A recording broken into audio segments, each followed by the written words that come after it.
Untamed is going to be untamed. It's going to be a little crazy. I want to talk to my people. I want to talk to my brothers and sisters. We can have grace and humility in how we interact with other people. Oh, hot dog, look at you. And nobody talked about what's really happening. And let's have conversations about what truth is.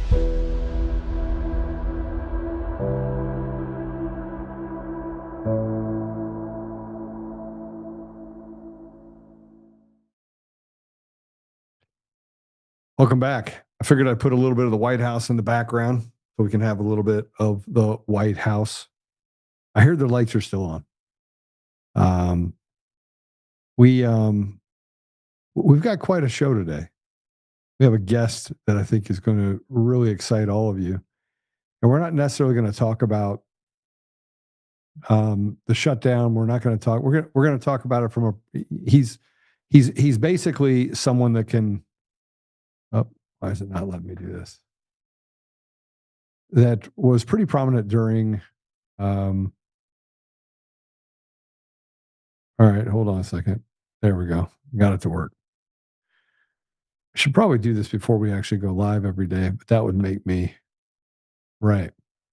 So we're going to talk about the political showdown that's happening in Portland, in Chicago, and Illinois, and why you should be really excited about what's happening in those two areas.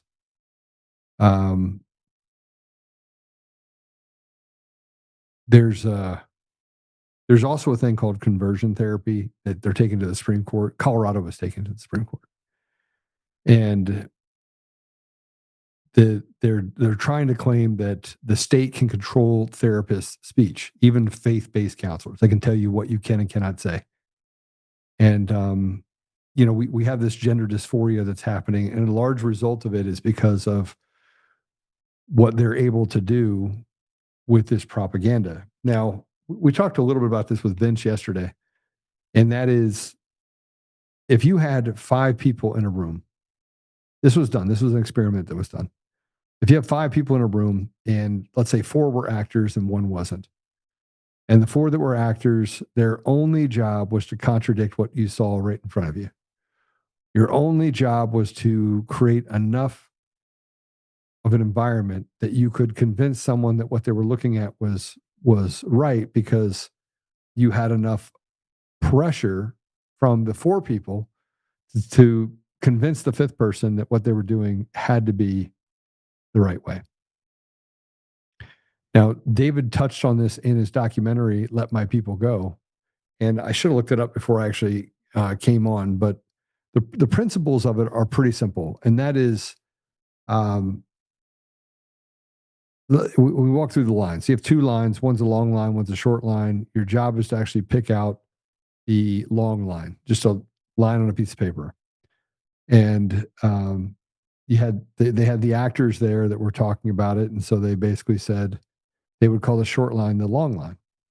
And they went through this twice. And by the time they went through it a second time, the first time, the guy that was with these 4 people were like, yeah, I don't know what's wrong with you guys. That's the short line, the B. But the second time they went through it, he agreed with the other 4. This kind of mass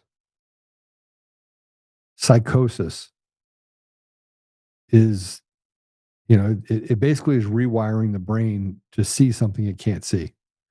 And in large part, that's what they've done to kids. I've never met a young person that but I'll take my son for an example. My son in high school, he was small. He was small, a 9th grader. I don't think he hit puberty till his senior year. And that was right when he was graduating. It probably happened right when he was graduating. And so he struggled. He struggled with that. That's not true. He basically had a growth spout his senior year. But I say that because he struggled the first couple of years with being this, you grow into your own skin. It's like you have this little pudgy kid, and all of a sudden he becomes something. He becomes a man. And but he struggled. And so had he not gone to a Christian school, I shudder to think what the opportunity would be for them to convert my son into some sort of person that he's not by telling him that he's uncomfortable in his own body. This happens a lot. So we're gonna dive into this a little bit and kind of talk about what's happening when you have states like California, Colorado, and others that want to take away your right to be a parent, take away your right to teach your children. And they've created a mass environment in schools, like education environments are the worst. They put pride flags on the wall. They hire teachers that, frankly, are absolutely disgusting. And so we're going to talk a little bit about that. And then we're going to have a guest come in. We have a guest come in before we talk about much of this stuff. So our guest is Alejandro Diaz, Dr. Alejandro Diaz. He's a global health titan, pediatric allergist.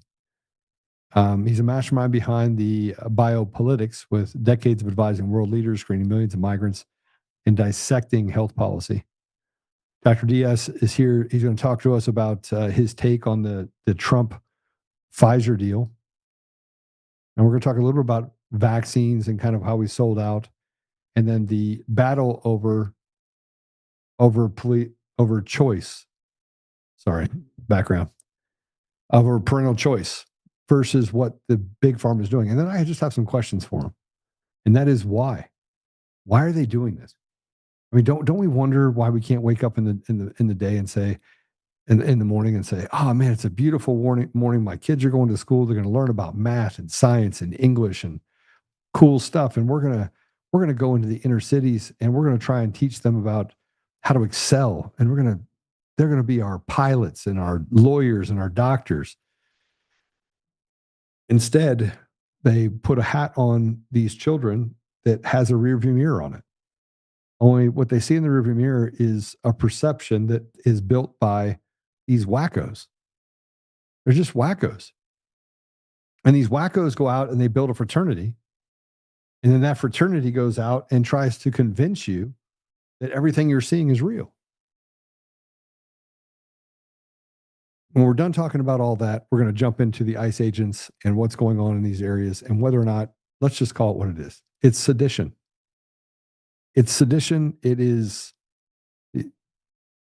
treason. Anytime a state stands up and tells its police officers not to enforce the law, and it's a federal law, it's an act of sedition. They're going against the government, and they should be tried for that. And how many people would it take to try them before they decide, maybe this isn't something I want to dive into? So I'm going to play this really quick. This is I'm going to first show you this. This is a tweet from Fox News. This is a therapist in the state of Colorado, and the Supreme Court could rule soon on Colorado's conversion therapy ban, a decision that may redefine the boundaries between free speech, religion, and the LGBTQ protections. Once licensed counselor argues the law violates her free speech and religious rights, as well as those of her clients, by censoring certain private conversations in therapy. About 24 states and Washington, D.C. have laws similar to Colorado's. Yeah, this is, again, I will say it for the people in the back of the room. We should not be negotiating with the ridiculous. And this is the ridiculous. I mean, what else do you want to call it? I think it's ridiculous. I think it's absolutely absurd that this is even something we're having a conversation about. And let me just tell you about the summary of the case. Case challenges the 2019 law that makes doctors or counselors discouraging minors from transgender transitions. They're basically saying that's a bad idea. How about you wait till you're an adult? And what they're doing is arguing that a therapist that law infringes on the First Amendment right to talk about, I don't know, let's start with morals. The lawsuit was filed in September of 2022. This should have been on the fast track, and it should have been heard in October of 2022. And in the meantime, many parents have been disenfranchised, children taken from them by CPS, and the grooming and indoctrination has continued in schools all over the country. I don't know if I could be a parent right now, because if somebody did that to my child, I would hurt them. I would not just hurt them, I'd be in prison right now, and I would unalive them. I can just tell you what I would do. If grooming a child is the same thing as as putting your sexual perversion or some sort of pedophile. I don't know if I could handle it. Matter of fact, I know I couldn't. And I shudder at the fact that parents have allowed this to continue. But I'm gonna skip over some of this stuff. Our guest is here. So let's just go to this. I want to tell you a little about his background. We talked a little bit about it before. His expertise is on medicine, migration, biosecurity, and public health policy. He was an early critic, early as in probably day one of COVID-19 vaccine rollouts, one of the first physicians to publicly voice those concerns. I'm trying to figure out how many times he was canceled. My guess is quite a few. He predicted the pandemic in October 2018, over a year before it started reporting SARS-CoV-2 cases in Wuhan. He's been speaking all over the country. He's presented in over 27 countries, and has a remarkable career. And now is taking care of kids. So, with that said, Dr. Diaz, welcome to the show. Hi, Joe. Thank you so much for having me. Thanks for being on. So I have to start with the first question that has been bothering me all day when I knew you were coming on, and that is why.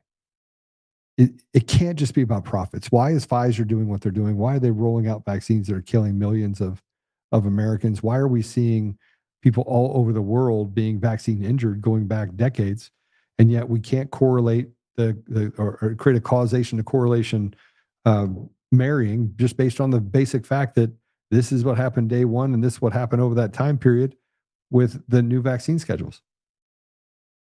You know, it's insane what's going on. And I'm a pediatrician, allergist, immunologist, and I take care of a lot of children for over many, many years. I've been in this industry for 32 years now as a GP, and then with all my specialties for over 18 years. And so at the beginning, one of the things that I say all the time is that, unfortunately, physicians all over the world, we have been indoctrinated since day one of medical school. Well, why? Dr. Diaz, Because why do it? Why put ourselves in this position? What's the benefit? Is there a benefit, or is this just let's destroy everything in front of us? Yeah, those two things. There's a profit for Big Pharma, and obviously there's no benefit for people, for patients. But you want to be a doctor, you want to become a doctor, and they teach you certain things, and you have to follow. I mean, you don't even have the opportunity or the chance to question anything. So I have to accept that as a regular doctor, like all of my colleagues, I was indoctrinated, but up until sometime, and then I woke up, and then I said, it doesn't make sense. So I stopped vaccinated my kids, my own kids, my 4 boys, and now I don't recommend any of those products. Okay, so you don't recommend any vaccines for children at all? Not anymore. Since probably 5 years ago. 5 years ago. Well, this is a pretty powerful statement. So you said 5 years ago you came out and said, "All right, no more vaccines." Did you look into vaccines prior to 5 years ago, or was it just not on your radar that would have been a correlation to the vaccines collectively? I was indoctrinated, as many of my colleagues, but there's a time that you have to wake up, and I think that happened to me after a lot of reading, a lot of research, the type of work that I did for so many years as an immigration doctor, that I was seeing that, I mean, many of the things that I was looking at, communicable diseases and vaccines and so on, didn't make any sense. And then starting to see the increased incidence in autism, in cases of autism all over the nation, with no explanation. I grew up in the 70s, grew up in the 80s, and I remember during my time, it was 6 vaccines. Now we are over 70 vaccines. It just doesn't make sense. In my time, I don't remember anybody with autism. Now you can ask any average elementary school age kid, and they not only can tell you how many, but they can name every single uh, classmate with autism. So it's incredible, the increased amount of new cases. But you also have parents that have adopted this idea that it makes their kids special to have some sort of ailment or condition. And so now you have parents telling their kids, well, you're just autistic, you're just ADHD, you're just this, you're just that. And we're going to feed you more drugs. Here's some psychotropic drugs. Here, drop you on this thing. Here, do this thing with you. And Big Pharma they're lapping it up. They're just, I mean, sooner or later, Doc, you're going to get to a place where you don't have anybody to lap it up to. There's no people left. You've killed them all. Exactly. And Joe, let me put this into your consideration and all of your audience. And I've been asking this question to many doctors, and they just don't have an answer.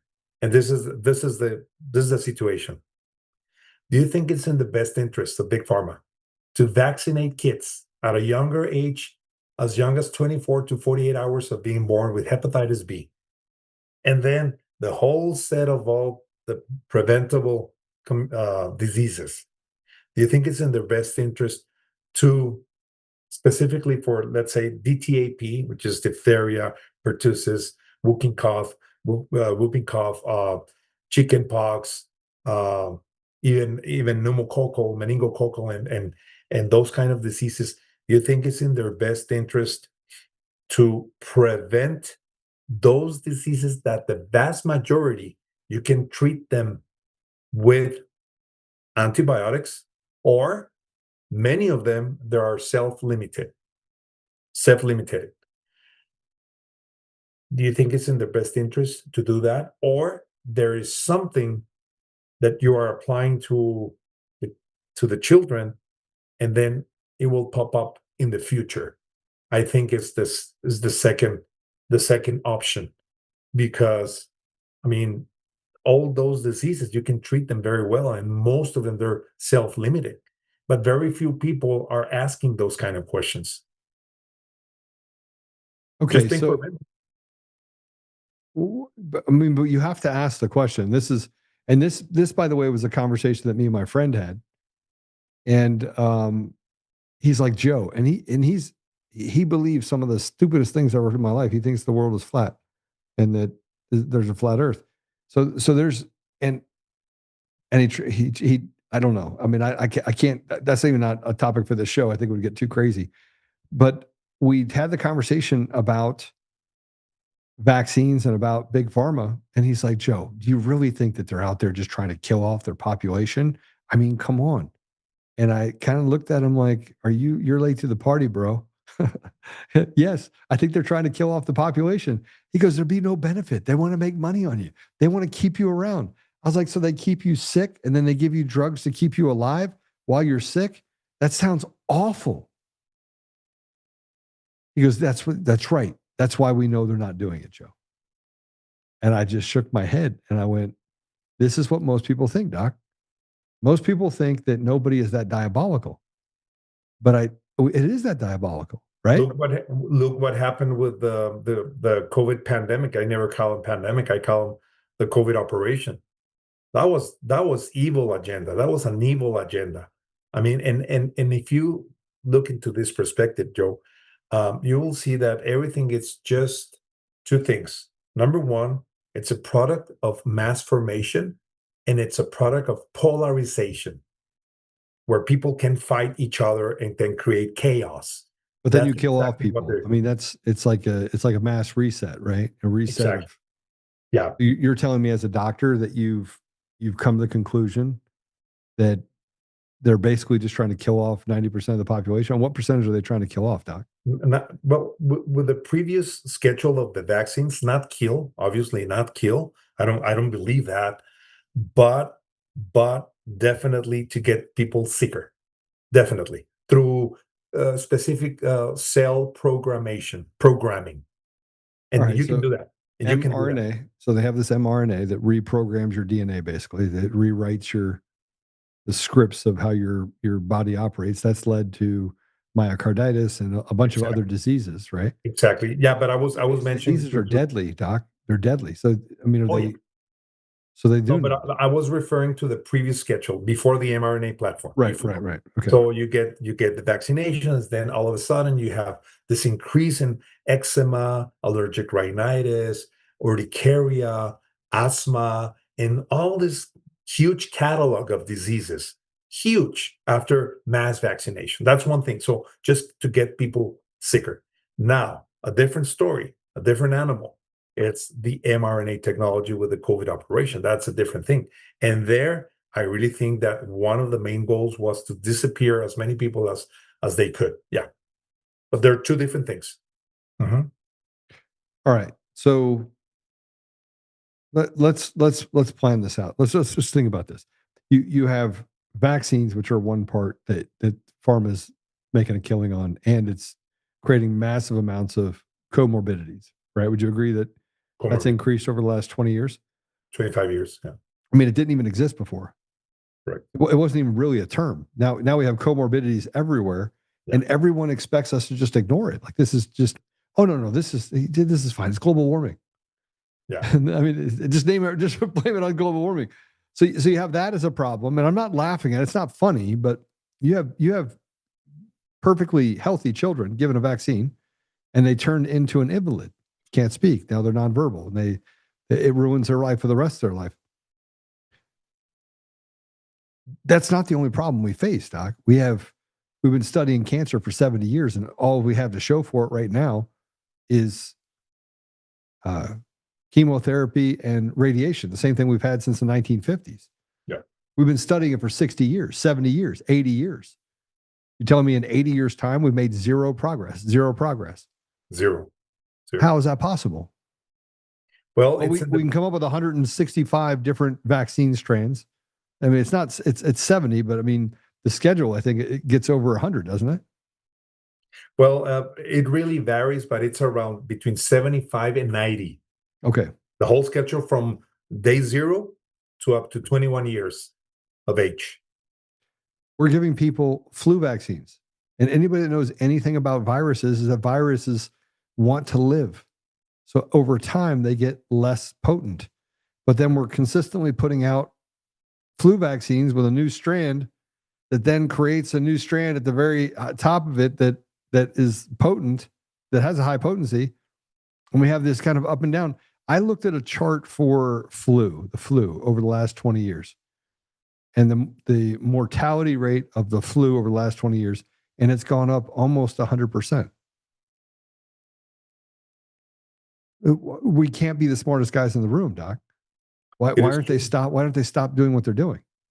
It is true. Unfortunately, the patients, the people, they're not looking at those things. They're just following directions from their healthcare providers. Unfortunately, and if the healthcare providers have been indoctrinated, I mean, it's very, very few things you can do. We can do as patients or as society. This is why I speak about biopolitics. Biopolitics basically is to bring, experts from the society to convince legislators to legislate about health in a proper way, in a very expert approach way, so we can have better outcomes. We can have better and healthier society for the betterment of society, specifically in the United States. This is why I'm so interested in biopolitics with the K. Yeah, this is where I get into the part where I just ask the question why. Like, I know that people commit crimes against people all day long, every day, twice on Sunday, but this is bigger than that. This is crimes against humanity. These are literally crimes that are committed that destroy the lives of Americans every day. And if you ask me why, the big why, I can tell you right away. Why is the why? And it's not money, and it's not even power. It's just the lack of God in humans' hearts. That's it. I mean, let's go not even philosophically, just basic Christianity, the lack of God. That's it. So do you believe that there is the opposite of good, which would be evil, is evil. Mm-hmm. So do you believe that these are just devils, Satanists? Yes. And do you think that that's what the purveyors of the atheist movement, do you think that they're in essence basically just a Satanist organization or group of Satanists? Just group that they do not acknowledge God as you and we acknowledge God. But they acknowledge Satan. I mean, many of them acknowledge Satan. Oh yeah. in a way. Yes. So are you telling me that we have an entire society that has been infiltrated and rotted out in Big Pharma that has no social conscience at all? That is correct. Yes, 100%. Do you know how scary what you're saying is, Doc? It is. It is. You're basically saying that we are all victims. We're slaves. I mean, I said we were slaves before, but now we're slaves to a different type of movement. This is diabolical. Joe, if you listen to what my great colleague and an amazing doctor, the Surgeon General from Florida, Dr. Joseph Ladapo, said that he can compare the mandates of vaccines to slavery. He said it. He mentioned that. So I agree with him 100%. You don't have to mandate those things. You have to, just giving you the opportunity to choose. I'm trying to get that video. I know that the Dr. Lalapo, there's a video of him talking about this. So I just asked the team to go ahead and get that for me if we can. Okay, so I'm sorry, I have lots of questions. I went off the rails and asked a bunch of questions that I did not think through earlier. Let's talk about what's happening with Bobby Kennedy and the Maha movement. Now, okay, go ahead. Sorry. No, I'm sorry. Ask a question, please. No. I want to know, do you feel like it's a ruse? I mean, you had a deal that was put together with Pfizer and Bobby Kennedy. It seems antithetical to what we're trying to accomplish, which is to destroy what they've done to hurt people. And now Maha is actually getting in bed with Pfizer. How does that? How do you square that? That's Joe. That's a very tough question. A very tough question to answer because I think it's deeper than anything we can imagine in various terms, from geopolitical to economic to different things, even political, obviously. But I was talking about Secretary Kennedy. I think that I really admire him. Admire him for different reasons. I think he's amazing. He's amazing. He's an amazing and I think he's trying to deliver what he promised, to make America healthy again. Of course, it's not an easy task. It's difficult, but I think he's trying. Obviously, what happened a couple of weeks ago or 10 days ago, it shocked a lot of people, including myself, of that pronunciation with Pfizer, the 70 billion investment over some years, with research development and different things. And obviously, which I really think it's a quid pro quo kind of deal, that it will be some gain from each side. But I think a lot of people was very surprised, and because many people were hoping that Pfizer was punished or penalized for what they did with the mRNA technology, but they were not the only one. There were other companies like Moderna, BioNTech, and so on and so forth. But I think for this reason, I think this is a little bit more deep that we can anticipate. And if you saw Secretary Kennedy's face, his body language, he was not comfortable that day. No, he's he is vaccine injured, and I want to just kind of give you. I want to put a bow on this, if we can, just from and this is just my perspective on things. But he wants Pfizer to lower subscription drug prices. Okay,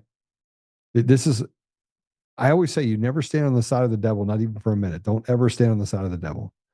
And what Pfizer agreed to is that they're going to give most favored nation pricing on drugs.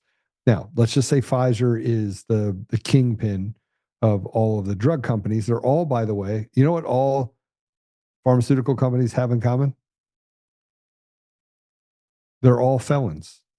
They're all felons. They're all felons.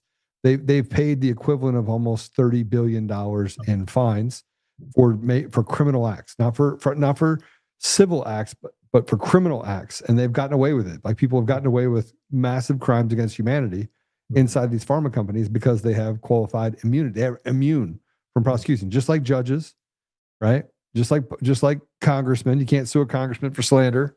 They're allowed to lie with impunity and do whatever they want. But in this case, Pfizer agreed to offer these discounted prices through a government-run website. Okay? It's going to launch next year. In exchange, Pfizer gets no taxes. No taxes. They get tax-free. And they pledge to invest $70 billion in U.S.-based manufacturing facilities. So let me square this for you, Doc. They get to take the $70 billion they took from Americans that they got from killing millions of Americans with impunity. That nothing happened. They get to then say, I'm going to build more facilities, and thank you for not holding me accountable for all the damage I did to your family. Now I'm going to build more facilities so that I can kill more of your family members so I can make more money. And I don't get to pay taxes. Yeah, it was, this is why it was a very difficult question, but it seems that the agreement, there's not a lot of public information about this deal, but it seems that it was like a 3-year tariff exemption. Yeah. 3-year. But it's so there's your $70 billion back. Exactly. So I'm investing the stuff that I would pay for taxes anyway, and I just put it back into it's just it doesn't even, it flies in the face of basic goodness, right? And it allows for an organization. And look, there are drugs that help a lot of people. But do you remember what they did to ivermectin and hydroxychloroquine? They said it was horse paste. Of course. It was an award-winning drug that stopped people from dying of malaria over in Africa. Nobel Prize. Yes. They won the Nobel Prize in 2015. That disappeared off the Wikipedia page. That disappeared off the Wikipedia page in 2020. Yeah.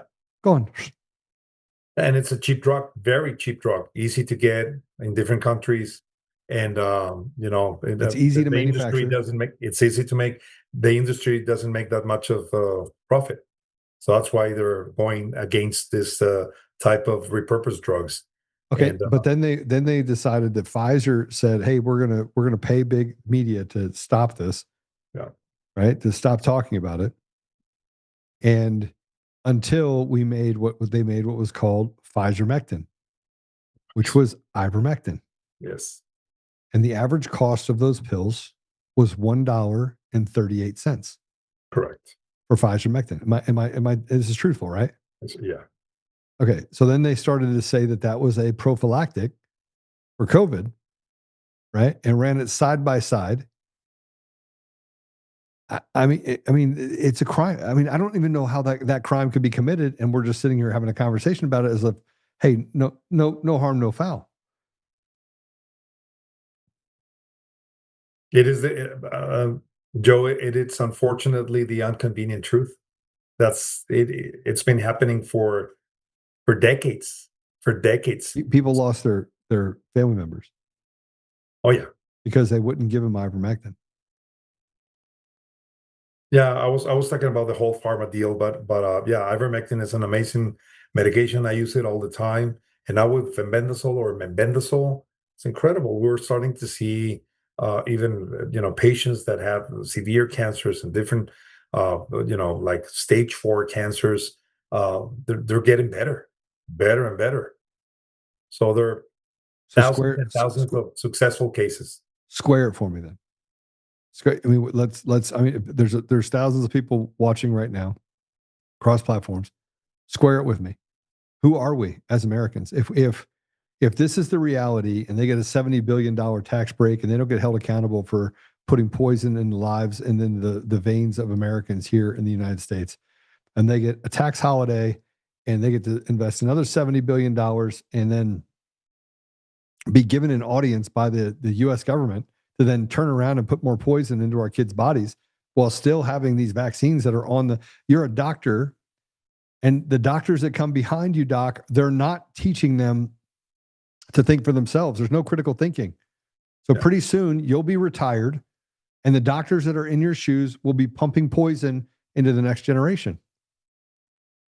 Yeah, and this is what I've been talking all over the world about, this biopolitics things, that we have to change things.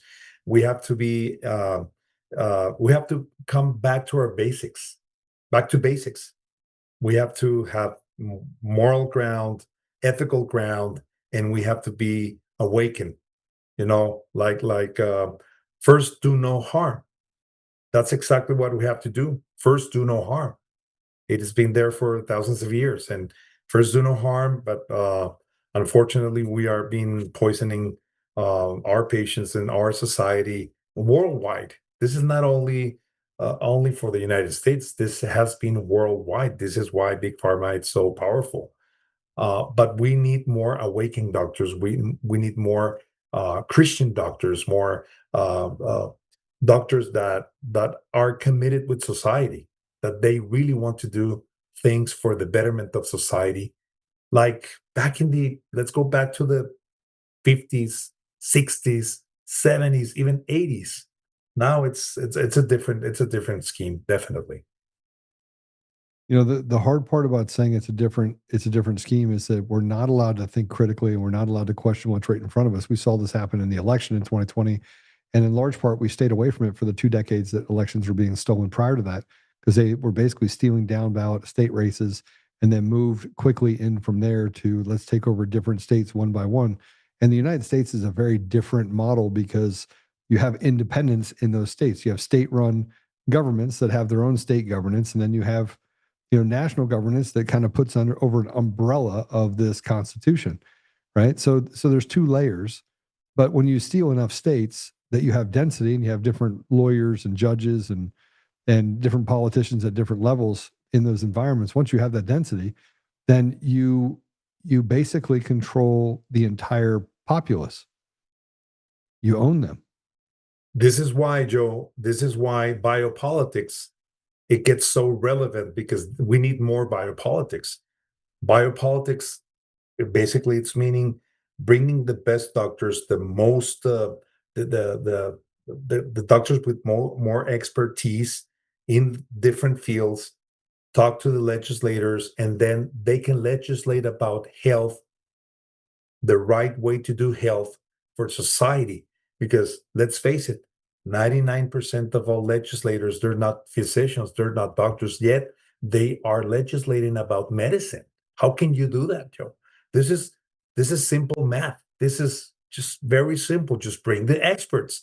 One of the main things, Joe, that I talked about in different outlets, different medias, whatever, at the beginning of, since day one of the COVID operation, when nobody was understanding what was going on about this pandemic, what I call the COVID operation is bring the experts to try to bring the best solutions for, first locally in your community, then locally, then statewide, then region-wide, and then nationwide. Yeah. But they didn't listen.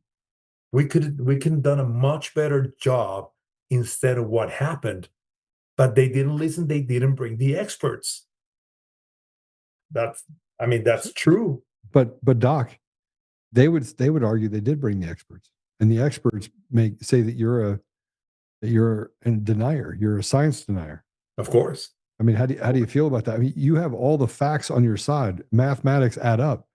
The truth is very, it's very evident when you look at it. Even you could be a blind, deaf, dumb person and you could see it, right? So how is it that these people get away with saying, they basically dismiss it as like, get away from me. This is not real.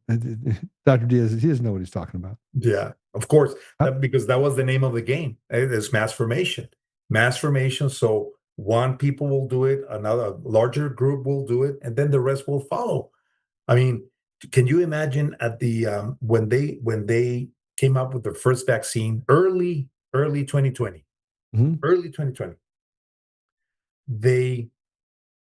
early 2021, which was basically December 2020, actually, they were already millions and millions and millions of people already infected with SARS-CoV-2. There's a famous video right there that you can find it of Dr. Fauci saying about 14 years ago, he was talking about the flu shot. And he says, the best way to get vaccinated is to get the infection itself. 14 years after that, after that statement, he said that everybody needs the vaccine. So it just, I mean, people there, weren't paying attention. Well, that means that there is a concerted effort. There's someone behind that is paying someone money in order to hurt other people. I mean, that's what it tells you, is that we're no longer interested in science, right? Probably, yes. So that means we're at war, and they're trying to kill off the people. I mean, I have to come to some conclusion, Doc. I got to come to some conclusion. I have to, either has to be evil or it has to be good. And if it's evil, then we're in a war. They're trying to kill us, and we're allowing them to kill us. They want to change our food supply. They want to put vaccines inside of our food supply. We want to give $70 billion in, or whatever the benefits are for a tax-free environment for Pfizer. I can't even imagine what they're doing to other companies. But for Pfizer, and they have to manufacture drugs that only reason many of these drugs are out there and we have to use them to begin with is because they created a disease that caused us to need the drug.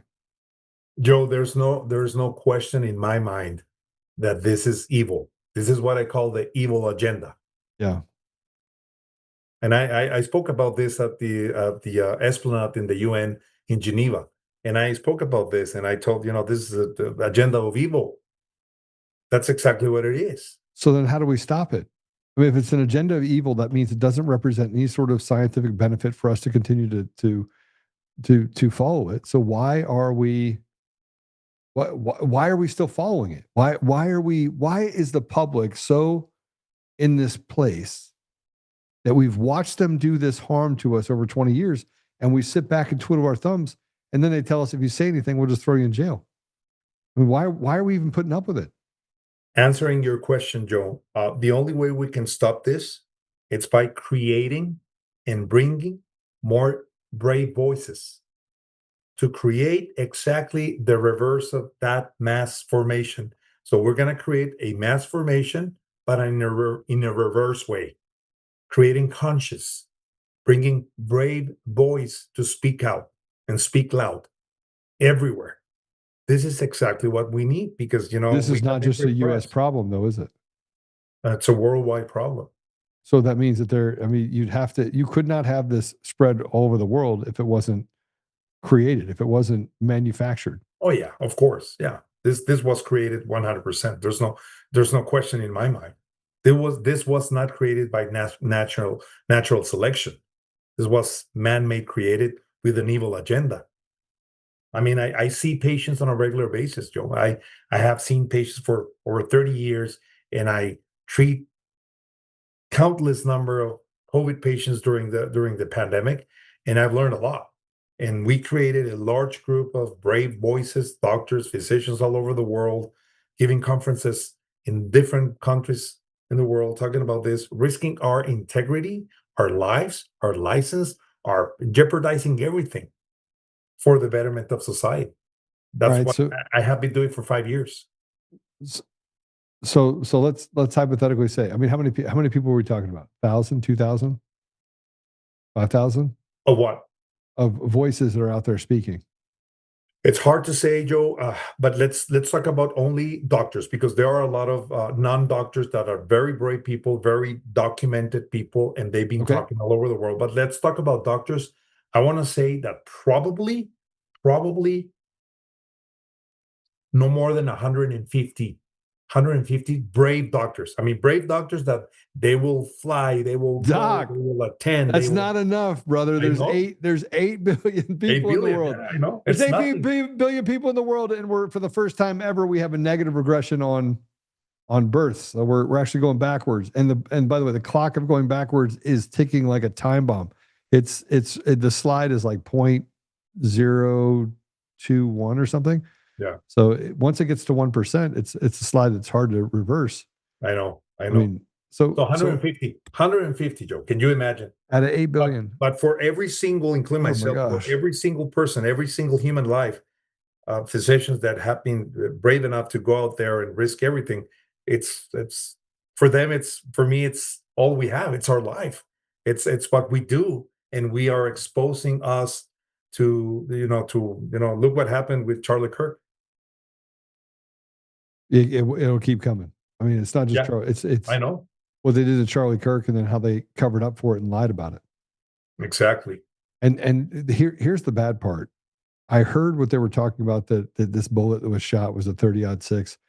And I'm thinking to myself, oh my gosh. Okay, no, it wasn't. Because a 30-06 would have, I mean, if it would have been just a full metal jacket, it would have gone through and through. And if it was a hunting round, it would have blown his head right off his body, his neck right off his body, period. So basically, what I can tell you, Joe, to you and your great audience is that bottom line, we have to get closer to God, because we are living a spiritual battle, Yeah. a spiritual war.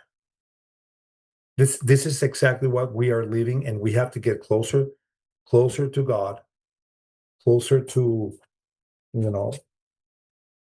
reading the Bible every single day, talking to our peers, and doing exactly the reverse of that negative mass formation. Let's turn it to a positive mass formation, positive Christian mass formation.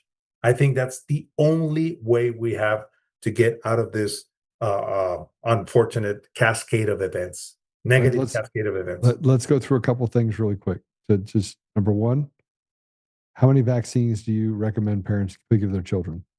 Right now? Yeah. None. Zero. Zero. Like you're saying, do not vaccinate your children. Yeah. 5 years ago, probably I was not awakened, and probably I would recommend some. Now, it's hard for me to say that. It's very hard. What about tetanus? I've been Doc, that they've been trying to chase me down to give me a tetanus shot. I'm not joking with you. I went to the doctor. I had a arrow that went into my leg about 4 inches. Long story. I basically fell over in a garage, and the arrow went straight through my leg. Right? It's crazy. And then I had to slowly climb off of the arrow. It went in slowly, which if you've ever, hopefully you've never been stabbed, but when it goes in slowly, it's really painful. It's like ripping through.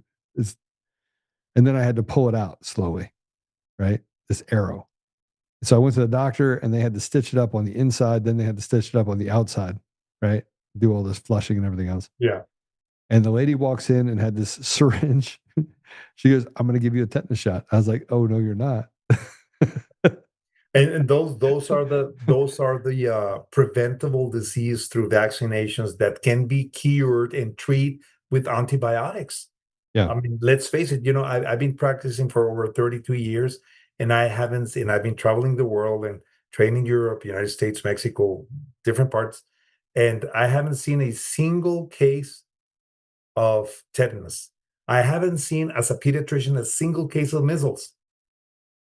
Are you sure? Because right now they're trying to get everybody to take the measles vaccine too.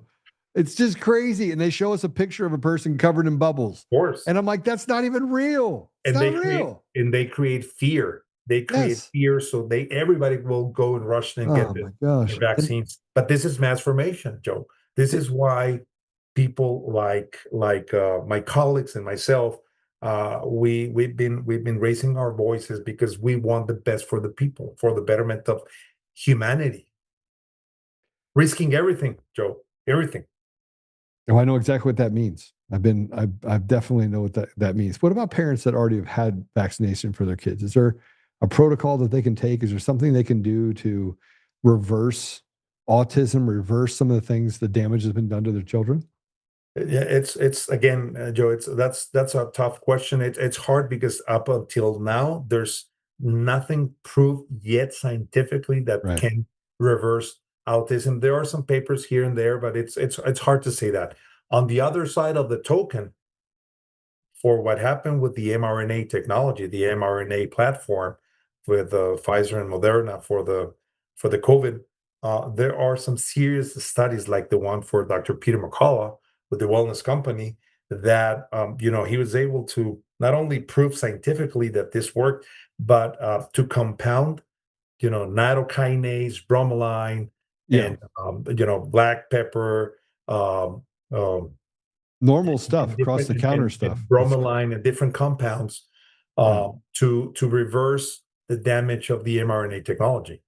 So I think those things are to potentially to reverse the damage of millions of people that has been damaged with the mRNA platform. What do you think about the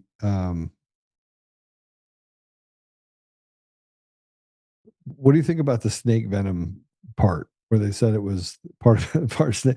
Have you heard this? I had one of the doctors on. I have heard, but I have no experience with that, so I cannot. Yeah, I don't either. I can have any opinion on that. All right. Well, Doc, I don't. I think it's important for people to understand. I have a friend of mine who is fleeing California right now because the rules are in California that you must fully vaccinate your children or they can't go to school.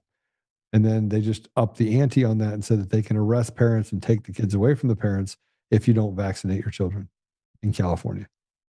So do you think you're going to see more vigilante doctors that are just squirting the vaccines on the ground, handing them their vaccine card, saying you're ready to go? It's hard to say that, but let's put the amazing example of Florida. I mean, under the supervision of the Surgeon General, Dr. Joseph Ladapo, that he's all for just stop the mandates, and that's going to start the next in early December. So what I will do is I will freedom of choice.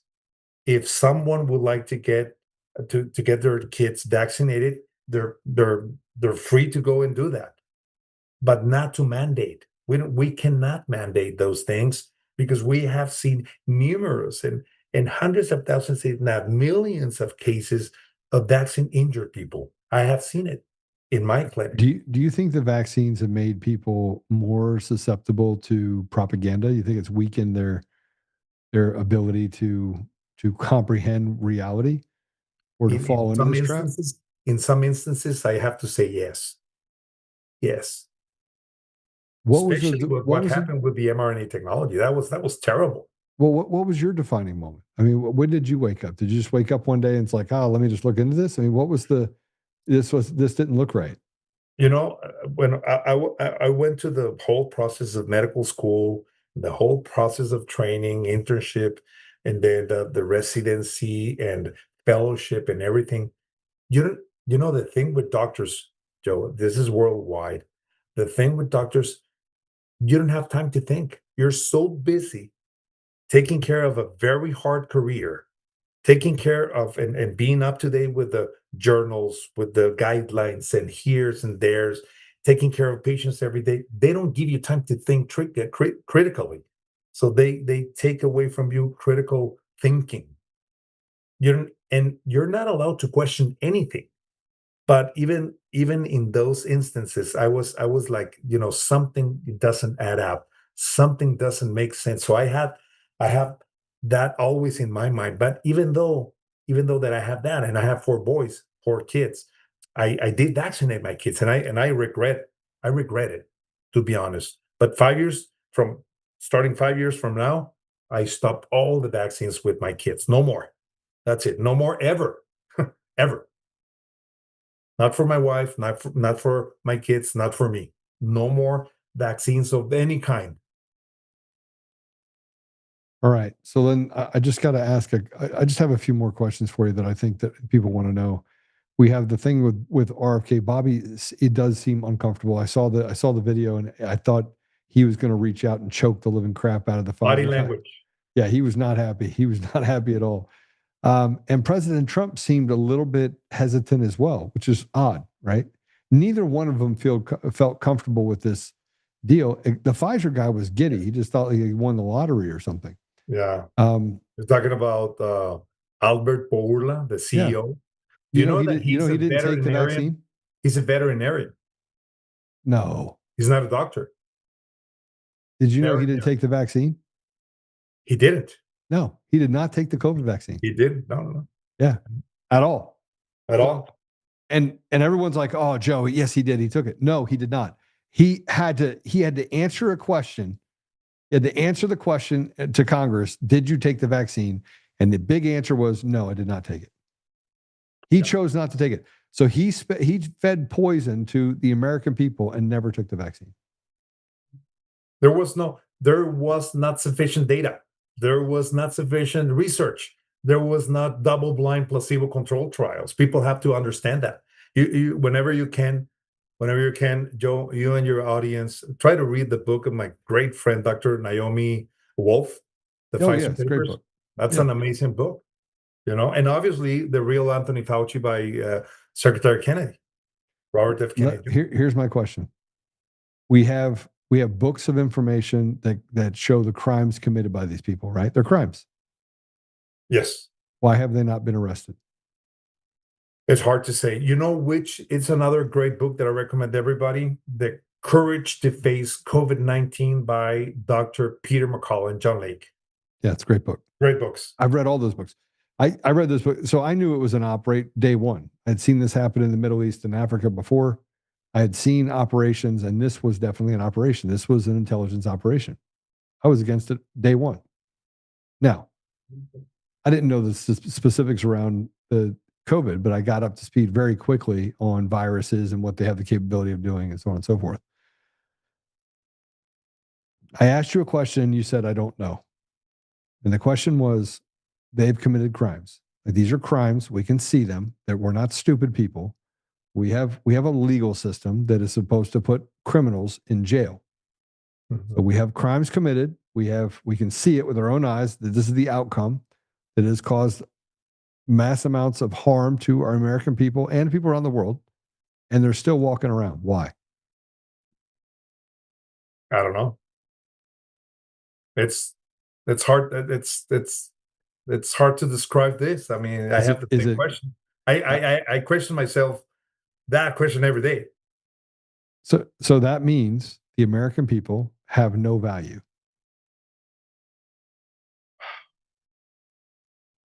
I mean, 1 + 1 = 2. Yeah.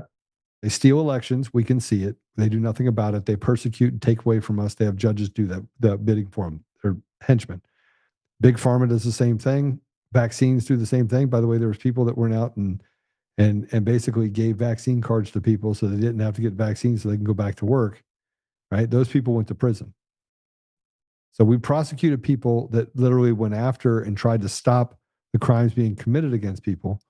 They went to prison. And many dissident doctors, they went to prison all over the world, Germany, United States, Canada, everywhere. They took lost their licenses. Away. And they still don't have their licenses. Yes. They still don't have their licenses. Correct. So square it with me. Square it with me. Square it for all the people listening that show me how we're not in a lawless society where we're run by a bunch of thugs. It's just a criminal enterprise. It's a cartel at this point. True. Yeah. Dr. Diaz, how do people follow you? I know you have a Substack. I was just reading on it. How do people follow you? How do they stay connected with you? Thank you, Joe. So basically on Substack, the name of my Substack, it's Biopolitiks with a K, and on X at Alejandro Diaz MD. They can follow me there. And you talk about a lot of things on I'll talk about your Substack. You wrote an article back in June talking about food as medicine. Yes. Great article. Absolutely terrific. I would love to offline at some point get with you and talk to you a little bit about that. You wrote something in April that has unfortunately not manifested, which talked about the gold standard of science and what Maha's vision was going forward for creating a more transparent environment for parents and for the public. Unfortunately, that did not manifest itself in what happened just 10 days ago, right? So exactly. Yeah, so I'll make a recommendation. You guys should all go follow Dr. Diaz. And then are you also on X? I'm on X as at Alejandro Diaz MD. All right. Doc, thanks for coming on. I'm sorry to ask you such pointed questions. I think what I'm trying to get the public to do is to realize that, we're in a place where right now the resistance is in making sure that you don't comply. Mass non-compliance, right? Isn't that the way where to go? Yes. And then from there, we can then have a conversation on how we hold these demons accountable. Reverse mass formation. Reverse mass formation. and the magic bullet, bring God back to our hearts. I think that's the magic bullet. What's your favorite Bible verse? I want to say John 14:6. Okay. Why is that your favorite? Because it reveals the truth about who Jesus Christ was. Which is the way, the truth, and the life. Exactly. If we understand that verse, I think we understood everything. You know, there's in going through all the time that I spend in the Bible, I've been spending a lot of time in the Old Testament, which does jade you a little bit in the fact that there is a solution to all this Old Testament solution. It would be good. It'd be bloody. Yes. But in going through the scriptures, everyone talks about John 3:16. You'll see athletes that put it underneath their Tebow. Yeah. But they miss the 1 John 3:16. Do you know what that means? Do you know what's in 1 John 3:16? No, I don't remember. That Jesus was willing to die on the cross for us. Yeah. So we should be willing to give up ourselves, our lives, for our brothers. It says brothers specifically, which is really important. But I believe that it means that we as men are designed to fight. Yeah. We're designed to fight evil, right? Oh, yeah. And I think that's where we are right now. Exactly. I agree with you, Joe. All right. Dr. Diaz, thanks for coming on. It's been a pleasure. I look forward to having you on again. It's my pleasure, John. Thank you so much, Joe. All right. Thank you. God bless you. God bless you. All right, we're going to take a quick commercial break. And when we get back, we're going to talk about the other things that are really important for us to focus in on. And that is sedition and treason. Sedition and treason. The interesting part about what I'm saying to you is that we'd have to come to a conclusion that sedition and treason are on the table right now. I believe that they are. See, when a police officer fails under the command of a mayor to protect someone in their community who is trying to enforce federal law, they are committing sedition.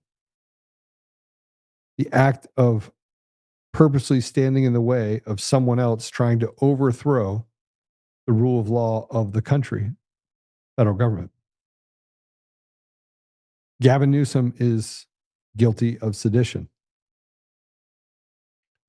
Governor Jared Polis is guilty of sedition and treason. Actually, sedition would be enough. Eric Coomer and John Polis, Dominion Voting Systems, ES&S, Lord Malloch Brown, are guilty of treason. It is treason to steal the voice of the American people. It is treason to lead us to where, and let me just start at the top, then we'll go to a commercial break and I'll come back and we're gonna hear from these treasonous traitors. These are treasonous traitors. These are people that committed crimes against our country. They use a rotted judiciary to try and get away with it. They are guilty of crimes, massive crimes. These people are, oh man. We'll be right back. We're gonna go to commercial break. We'll be right back. And when we come back, we're gonna dive into all of it. Portland, Chicago, Democratic policies, hindering law enforcement, putting illegals and putting criminals back on the street, refusing to help agents when under attack.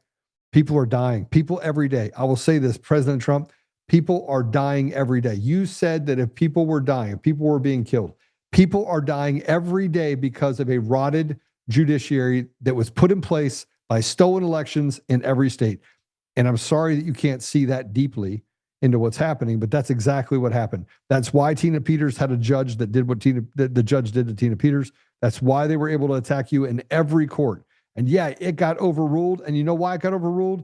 because the American people were we were at the point where we just said, screw it. Let's just take it all back. Anyway, we'll be right back after this commercial break.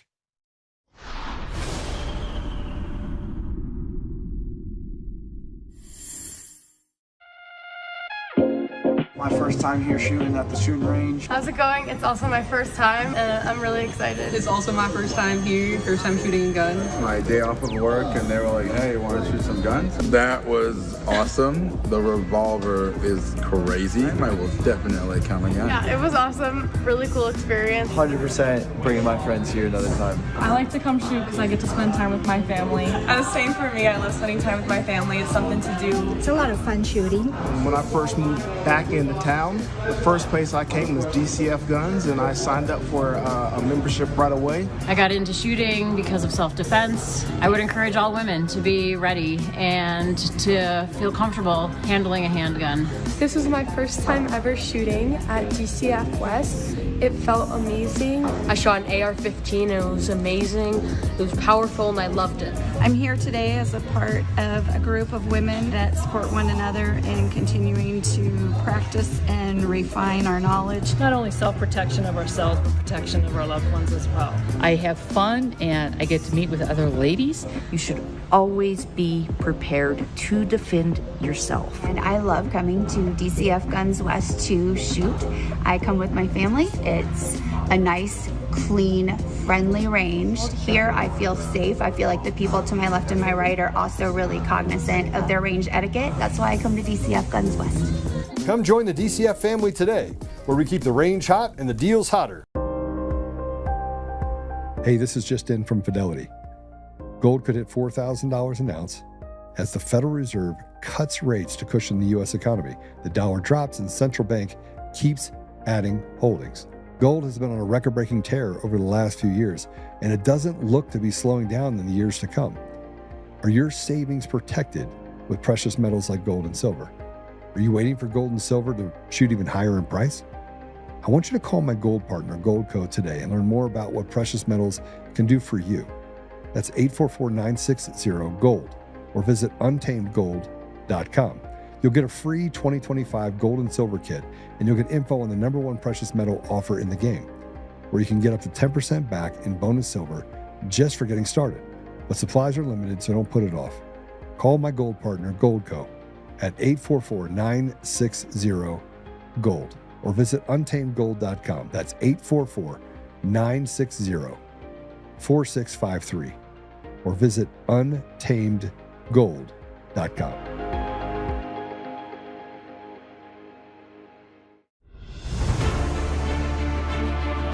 In every thread, in every stitch, Honor-Bound USA weaves the fabric of the American spirit. It's not just apparel, it's a testament to God, family, and country. At Honor-Bound USA, we're a family of patriots who put our faith, family, and America first. When you visit our website, you'll find a line of products that embody our commitment to pray, stand, speak, and act. As the official site for the Untamed podcast, all of our products proclaim speaking the truth with courage. We also have the powerful documentary from Professor David Clements, Let My People Go. Identify yourself as one of the few who are willing to stand for what they believe in. Join the Honor-Bound USA family today. Wear it as a badge of honor, commitment to the values that shape us, and a pledge to the bright future we will build together. Because when you're honor-bound, you're not just wearing a brand, you're embodying a lifestyle.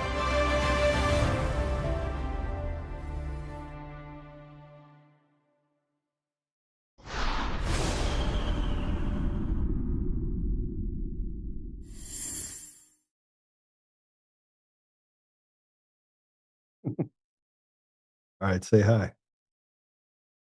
Go ahead, you got to say hi. Say hi. You gonna say hi? You gonna bark? Ooh. Speaking of shots, somebody got their shot today. This little guy got his shot, her shot today. Yeah, you saying hi? Oh, yeah. Oh, it's a good baby. Oh. And the veterinarian, you gonna go play? All right. Say bye. Say bye, Kodak. All right, you go play. You guys get to put up with me putting my dog on here. My little puppy. but who went in to get shots and did not take all the shots, only took a couple of them. And the woman there said, the veterinarian's like, you need to give your dog all these other shots. And I was like, no, we don't. And no, I won't. I want to play this video. Let's actually play that video if we can. The one video from Florida. This was the AG. Excuse me. It was the AG in Florida that was talking about vaccines specifically. And let's go and play it. One other area that I'm very interested in, and I know a lot of moms in Florida are very interested in, and I also know the governor is very interested in, is this denial of medical care because of people's vaccination choices. Stepping back from a moment, I mean, it's a really repulsive policy stance. It's very common here in Florida, unfortunately, in pediatrician offices, as it is in probably most parts of the country. Families, parents and their children are being told that in order to receive care, you must comply with these medical therapies in the way and at the time that I dictate. That already is completely against literally everything we learned about ethics in medical school, because it is inherently coercive, and you cannot provide ethical, appropriate, proper medical care in the setting of coercion.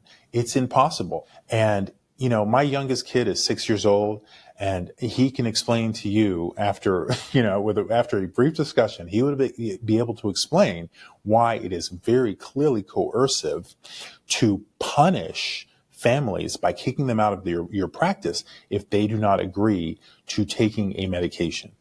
That medication happens to be vaccines that we're talking about, but it doesn't matter what the medication is. It is a coercive policy.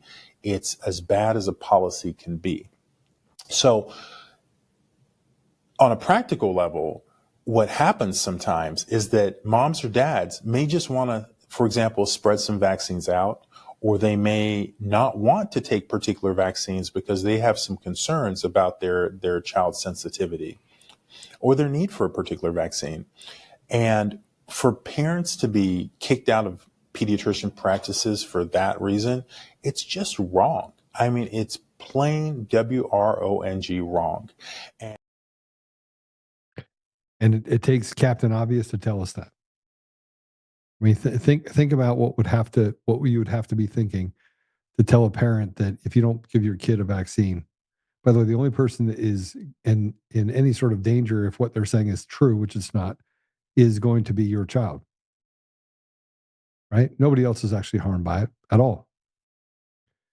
President Trump put out a truth. Let's just move on. Let's move on to this. I just wanted to bookend it because we were talking about this specifically with Dr. Diaz. I want to talk about Portland and Chicago. Over the weekend, ICE, we played this on the show before, ICE called for help, and Chicago PD was told to stand down and to not help ICE. There are people doing harm, could have resulted in the death of one of the ICE officers as a result of it. And so President Trump put out this truth on Truth Social. And it says, Chicago mayor should be in jail for failing to protect ICE officers, Governor Pritzker also. So the interesting part about what is being said is that, is he signaling by saying this, is Trump signaling that, frankly, that they should be charged with sedition? And why, by the way, aren't they being charged? Why aren't they being charged? I just want to know why they aren't being charged. Like, you have a federal law that people here illegally, that they need to leave. That this isn't even, it's not up for debate. If you actually violate that and you force people who are government, they work in government law enforcement into a place that's unsafe and say, we're not going to come help you, are you not committing sedition? Here's a cut of Chicago Mayor Brandon Johnson announcing he signed an executive order to ICE for ICE-free zones. He doesn't even have the authority to do this. Let's go ahead and play it. Today, we are signing an executive order aimed at reining in this out-of-control administration. The order establishes ICE-free zones. That means that city property and unwilling private businesses will no longer serve as staging grounds for these raids. I don't think he has authority. And in Chicago, there's a citywide manhunt for illegal criminals has begun in Chicago. Today, special agents in uniform are detaining suspects, removing them from their vehicles, searching their homes, and transporting them onto buses for deportation. It was a bad idea to bring the dog in. Let's go ahead and play it.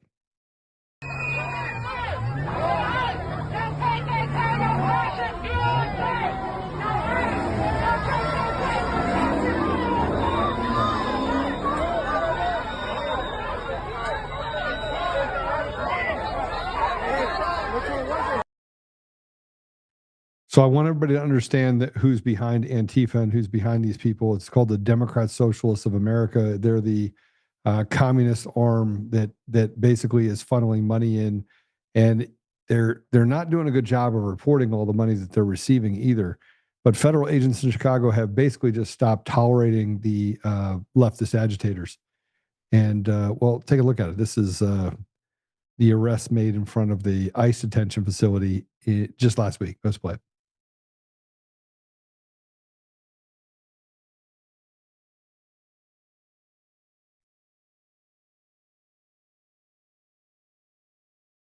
Does everybody else hear you or just me? Okay. So somebody said in my ear that we have a problem. So we're going to hold off on that particular. We're going to hold off on that cut. Do we have the Pritzker's announcement to ICE in Chicago? Let's play that. Of the state of Illinois, the people of the city of Chicago, as this incursion by the federal government, these troops are on the streets of your state, of this city. What do you want them to do? There's a big protest scheduled for 5:30 p.m. tonight. Well, first, we've made sure that people know their rights and they know how to find out what their rights are, because we don't want them picked up off the streets just because they're brown or black, just because they happen to be undocumented and have committed no crimes. Remember, he said he was going after the worst of the worst. It's not going after the worst of the worst when you're just literally stopping children who happen to be brown and asking them for papers as if, you know, they're going to have proof that they're a U.S. citizen. So first, know your rights. Second, we want everybody to pull out their phones, an Android, an iPhone, whatever you've got, and film everything you see, because we take that to court. We also show it to the public. And it's one of the reasons that so many people are speaking up and acting up in order to fight Donald Trump, because they're seeing this is not the country that we grew up in. This is not the country that we want. And so that's very important. And then lastly, again, we got to take them to court. We got to win. It looks like we're going to do that. For someone. Yeah, you're not going to win. You're not going to win. And if you do win, frankly, I don't know how President Trump does not go to a place where we should ask him. We're in one of the rooms in the White House right now, right here. So I walk in the back room and ask. Just kidding. We should get a video, by the way, of President Trump like walking behind me in the background, just kind of like looking over, like, I see. And I'm like, hey, what's up? Yeah, I'll be right there.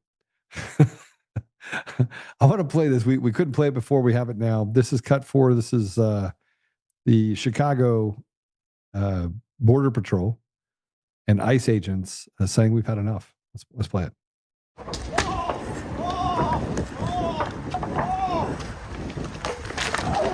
Give us your hands! Give us your hands open! Put your hands on your back now! Get back! Get back! Get back!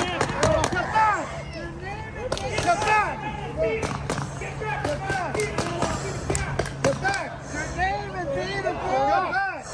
Your name and date of birth! Get back! Get back! Get back! Your name and date of birth!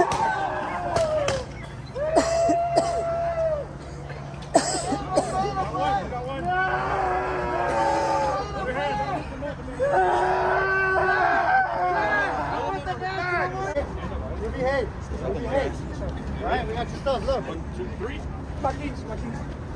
Back in the car. Got your keys. It's all getting in the corner. Your keys, your phone, your wallet, and your charger. All right?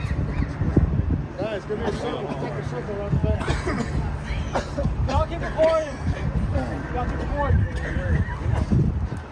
Off the road. Hey. Don't sign anything. Did you hear the guy saying your name and your date of birth? Okay, so now I'm going to tell you what happened in 2020. I've said this only one time before. Pay attention to it. I sat on the board for a nonprofit organization in Denver, Colorado. I went to a board meeting. There was $50,000 that was sent to the organization by a governor-approved NGO. When we were inside the meeting for the board of directors, they talked about taking that money and using it to bail out protesters in the Antifa raid. That actually happened. I said, you can't do that. That is actually against the law. That's money laundering. People gave you money. Another nonprofit organization gave you money, and you're using that money to bail out protesters that committed violent crimes. I cannot be a part of this. 3 weeks later, I was kicked off of that board. This is prior to, there was some pressure put on them, but I was like, listen, I can't sign off on that. You're committing a crime. You're committing a crime. I didn't even think about it as I'm sitting here talking. That the same thing has been used by all these NGOs. All these NGOs are being fed money. And then they use that money and have guys like this piece of trash that was out there saying, give me your name and date of birth. So they can go out and they can post bail to get those people out. There is a concerted effort to undermine our country. I was on that board. I sat on several boards, 4 or 5 boards. This is the only one that I know of that had that issue. It's the only one that I was privy to those conversations. But the conversation was there. And as I think back on it, it was pretty eerie. We got $50,000 on. We got a list of names of people that we have to get out on bail. And they basically took that money and bailed out criminals. And you say, Joe, why are you working on the board? Why would you be on a board like that? The organization was actually designed to help the community. It had food pantries and it had other things that worked to help the poorest among us in the community. That's what I did. That was my mandate up until 2020. My mandate was not getting involved in elections, nor did I want anything to do with elections. I wanted to help single moms. I wanted to give them an opportunity to learn a trade so that they could take care of their children. I wanted to make sure that families could feed their children. I knew what it felt like not to be able to eat. They do cry like babies, don't they? Modtrend says excessive. I don't consider any of these people my friends, bar none. The man is a Dem. Who's a Dem? Yeah.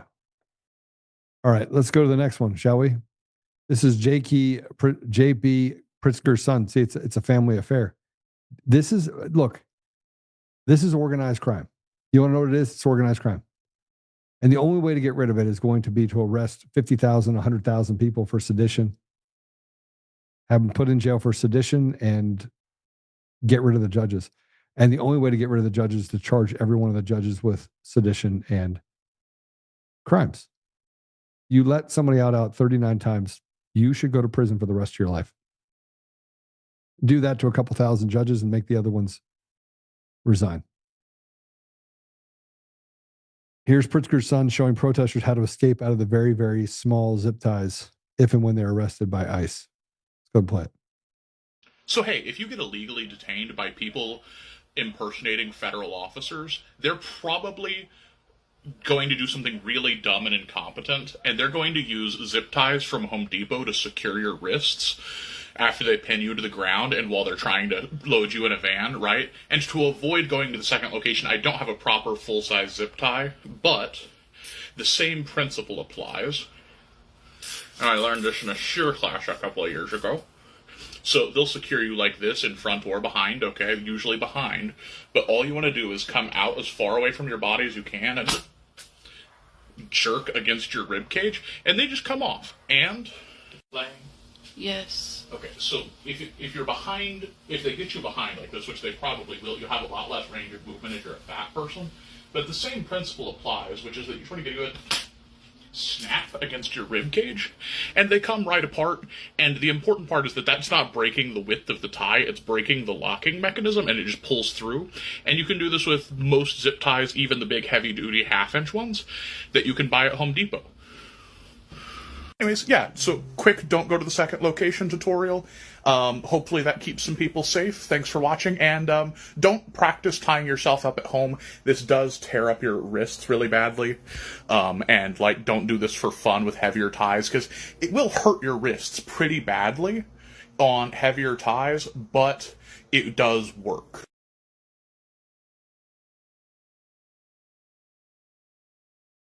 That's Pritzker's son. That little weirdo is Pritzker's son. Okay. There is an update for Portland, just so you know. Kristi Noem is on the ground. She arrived at the facility, and the first thing she did was pray for the safety of the officers and to thank Jesus Christ for their bravery. Play it. Together, that you give us good fellowship, Lord, but that you'd also give us wisdom and discernment to make the best decisions, not just for the people that are here enforcing the law, but also for the citizens of this country. And Lord, I just ask that you continue to put a hedge of protection around these officers. Keep them safe, Lord, but that also that you would continue to bless each and every one of them and their families. And Lord, that you would protect the freedoms that we all enjoy, that were given to us by you. We love you and praise you in your name. Amen. Amen. Amen. Okay. Remember what I said before? Actually, I think anybody could probably surmise this, that the people in Portland feel like they're being held hostage. When residents asked and were living near the ICE facility in Portland had this to say. C8. I am so happy that Trump is sending the National Guard in here. I live in this building. We both live in this building. We've been asking for help for months, and we're finally going to get it. When do you think they're coming? When? Not soon enough, man. Not soon enough. What do you want to see happen? I want him to come in and mess them up and just annihilate these people. Whatever force they need. Gals like her and the other people that live in the building. Watch out. They're the ones. They're the ones that I'm concerned about. So they're afraid to come out of the building. So I've been coming out every night, every day to help them, to make sure that they're okay. She won't even leave the building with them. Are you afraid of the protesters? Very. It's an extreme mob mentality to me, which means nothing is as it should be. So are you excited that Trump's deploying the troops here? Very excited. I cannot wait. I can't wait for them to leave. Forever and ever. Amen. And if they don't leave, I'm going to bring in the gypsy jokers. Okay, check this out. This is what ICE has to deal with every single night in Portland.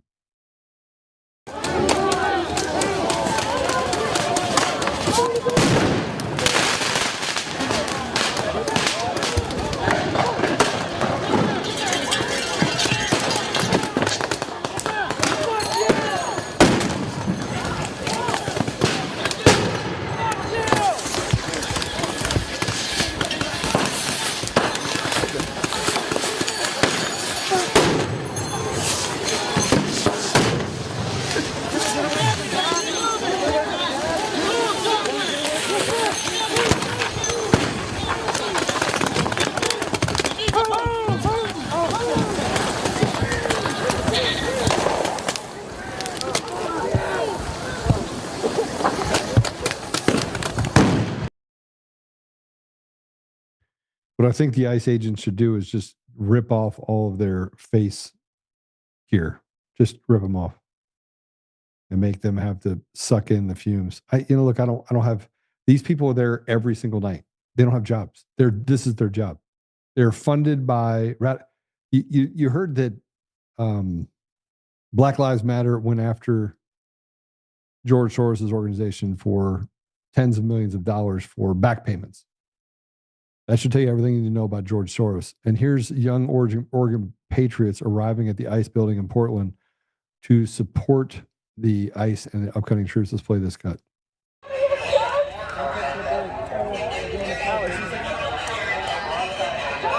Oh, that's a video. Where are you guys from? Okay. Come down here to support the troops. Yeah. I love it. One, man. Yeah, man. I love it. Get back and forth. Are you guys in high school? Yeah. I love it, dude. Love it. Yes, sir. Yes, sir. Love it, dude. Let's go. Let's go. Let's go, baby. I love it.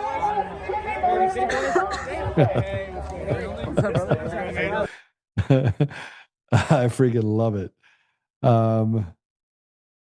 I have to be a little bit funny because as we finish up. So if we could look at this is Portland ICE agents get into a brawl, and they end up pepper spraying a frog. Yeah, here you'll get it. Let's go and watch it.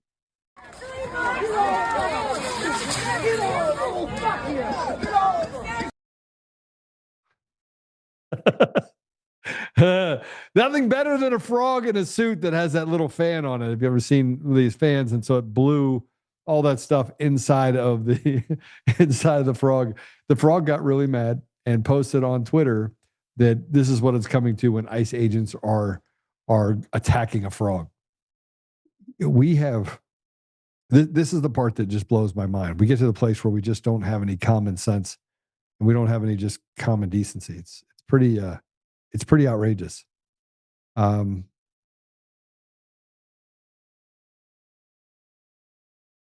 want to just a couple more things that I think is important to talk about. In 2020, we had fires that went all the way up and down the coast. There were set fires. These fires were not made by global warming. They were created by these Antifa terrorists. And this is why I say that sedition and criminal conspiracy, RICO acts, that these people need to go to prison. You know what? They need to face a firing squad. That's what they need to face. If you remember the fires that ravaged through Los Angeles County in last year, the U.S. attorney has arrested a 29-year-old. His name is Jonathan Rinderknecht, for starting the blaze that led to devastating fires there. So let's go ahead and show you this announcement first. A2. Today, we are announcing the arrest of 29-year-old Jonathan Rinderknecht for igniting a fire that ultimately burned down the Palisades earlier this year, killing 12 people, destroying more than 6,800 structures, both homes and businesses, and damaging over 1,000 more buildings. The complaint unsealed today charges the defendant with destruction of property by means of fire, a felony that carries a mandatory minimum 5-year federal prison sentence and is punishable by up to 20 years in federal prison. Okay, is 20 years enough? 12 people died. Shouldn't he face the death penalty federally? Should he not face the death penalty for killing 12 Americans? This is why I say incrementalism is the thing that will kill America. If you allow incrementalism, if you incrementally claw back, you will get to the place where they consistently win. You want to know why? Because evil has a way of dripping into every part of society. All right, I got to go. I got a bunch of stuff I got to get done. We're going to cut the show off a little bit early today. Let's pray it out. Before we do, I want to say two things. One, yesterday, let me see if I can find this silver price. Love doing this. So since yesterday, the price of silver is up 2% today. Up 2%. The price of copper is up. I want to thank you for the emails that you sent me where we were talking about copper. Yeah, I can go buy copper today. Copper price today. Copper's even today. up 4% in the last 5 days. What I'm trying to get you to do is to invest. Invest in something that you can't lose money on. You can't. I mean, if you look at historically, nobody's ever lost money on commodities. Sooner or later, you make a bunch of money, right? And it's not that gold is worth more; it's the dollar is worth less. It's absolutely true. So go to untamedgold.com and just have them send you a packet. Start there. Just have them send you a packet. You figure it out from there. Whether or not you just buy gold in bulk or buy silver or buy whatever commodities are available, do that. But at least have them send you a packet so you can review it. At least read the information. That's what I'm asking you to do. All right. Now we have a fax blast today. We at the end, here's what I want. I want convictions for sedition and for treason. I want them to get rid of machines, mail-in ballots, same-day voting, make it a federal holiday. We shut down our entire economy for 6 months. Why can't we make it a federal holiday and make it so that everyone has the opportunity to vote? Every single person. We can. And there's another part that I added to this is that at some point, we're going to have a reckoning. And that reckoning is going to have to include judges that are just rotted to the core. It's not one judge. It's not two judges. It's not five judges. It's nearly all of them. But we're going to have a reckoning. And that reckoning is going to have to resolve some of the things that we're dealing with in our society as people. And so it's going to take arresting and charging 40, 50, 60,000 people. It's going to take it 100%. We're in a war. When people are burning down entire parts of our country and being charged only with a 5 to 20 years in jail for doing it when he kills 12 people, we're in a war. And the only person that is playing by the, hey, we're going to play by the rules and act like there's laws are the good people. And I'm going to tell you, sooner or later, the good people are going to get tired of playing by the rules where they become victims every single day. We're victims of vaccines. We're victims of crimes on the street that are committed against us. We're victims because judges let these criminals out over and over again. We watch as our women and children are trafficked across the country by the Bibi Jew network. That's what it is. And you could say, Joe, that's anti-Semitic. No, it's not. There are good Christians. Actually, I would say that if you're a Christian, most Christians are good people. There are good Muslims. There are good Jews. There are bad Christians. There are bad Muslims. There are bad Jews. Bibi Jews are bad Jews. They're faithless atheists. That's what they are. They don't believe in God. They were the whole idea. 46% of the judges are Bibi Jews. Faithless. Zealots. The entire financial system, Bibi Jews. And look, I'm sorry that this is offensive. I'm sorry if the truth is offensive. Galatians 4:16 says, am I the enemy because I tell you the truth? I know I'm somebody's enemy. But this is the reality. All right. Case in point, good Jew. Stephen Miller. Good Jew. Super good dude. I mean, just a great guy. My aunt, good Jew. Cousin, good Jew. loves God. I know plenty of good Jews. Plenty. Lots. Unfortunately, this group of people that we're talking about are Satan. They align themselves with Satanists. They align themselves with atheists. You all know Harari, Bibi Jew. Horrible human beings. Horrible, horrible, horrible people. And somewhere along the line, we're going to have to deal with it. It's a fraternity. It has nothing to do with religion because these are not, no.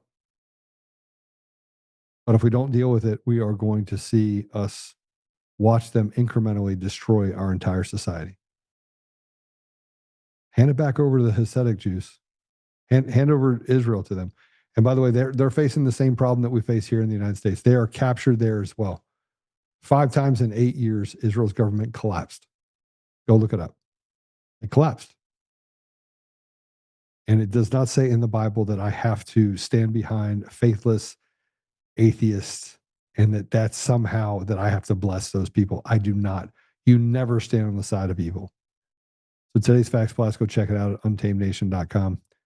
We're just talking about the siege that's happening in our society, in our country, against average, everyday, good Americans. All right, let's pray. Father God, thank you for the opportunity to be here today. Thank you for Dr. Diaz. Thank you for the time and commitment that he has put in. And thank you for opening his mind and his heart and waking him up. Father, we know we're dealing with a massive operation against the minds of our men, women, and children, not just in the United States, but around the world. You can see it. It is a global pandemic that would make the pandemics that we deal with today seem almost child's play compared to what has been done to the people around the world. We have let evil and chaos wreak havoc on communities all over the world. We have seen them as they have stolen elections all over the world. We have seen them as they have trafficked and raped women and children all over the world. They have done so, Father, with impunity, and they have not been held accountable. And we do know that vengeance is yours, but consequence, Father, that's what we seek. We ask you to give us the strength to keep fighting, the courage to keep pushing on the truth and the mechanisms of that truth. And doing so in such a way that people could just recognize it, see it, and then work the problem to fix it. We ultimately, Father, want to see restoration, restoring you to the community, to the country, to their schools, to the actual churches that are out there that frankly are infiltrated with really just disgusting ideologies.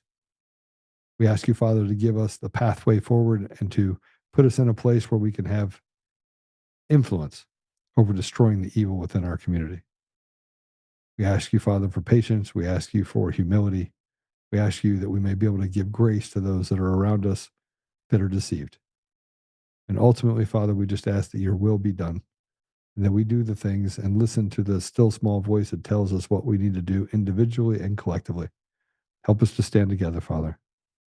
I ask these things in Jesus' name. Amen. All right. I'll see you guys tomorrow. Same time, same station. Remember, by Apple Podcasts, Google Podcasts, Spotify, Pandora, iHeartRadio, TuneIn, and more. Go over and give us a 5-star review. And give us a thumbs up on your way out. I see all these people there. Just thumbs up. Chris, yes, says, you said you might have a project for me, or was that Joe? I did. And we're working on some stuff that would involve some government contract teaming agreements. So, yeah, I might have something for you. It's going to take me a little bit to figure out. So keep going down the path that you were on. Where did Apollo go? Apollo is going to school right now. Joe really needs to come to Normie unless David tells him otherwise. Really needs to, what? What do I need to do? Catch up. I'm a Normie. Okay. I'm not a Normie. Another convenient patsy. Okay. Maybe. I'm reading the comments here real quickly, just like, did I miss anything? All right. Sorry. So Sounder says that they hired him. Yes, probably. Yeah. I'm not a normie though. I don't know if you could ever call me a normie. I'll throw someone around on their neck. I literally train for the ability to be able to just tear people apart, evil apart, not just people, evil. Anyway, have a great night. I don't know what to tell you if you think I'm a normie. There is a hearing on October 16th. And so it should be some pretty cool things that we get accomplished that in the Tina deal. So should be good. I will be on Trent Loose 1 hour Friday, 6 to 7 a.m. Friday on Trans Drag Schools, legs, etc. Awesome.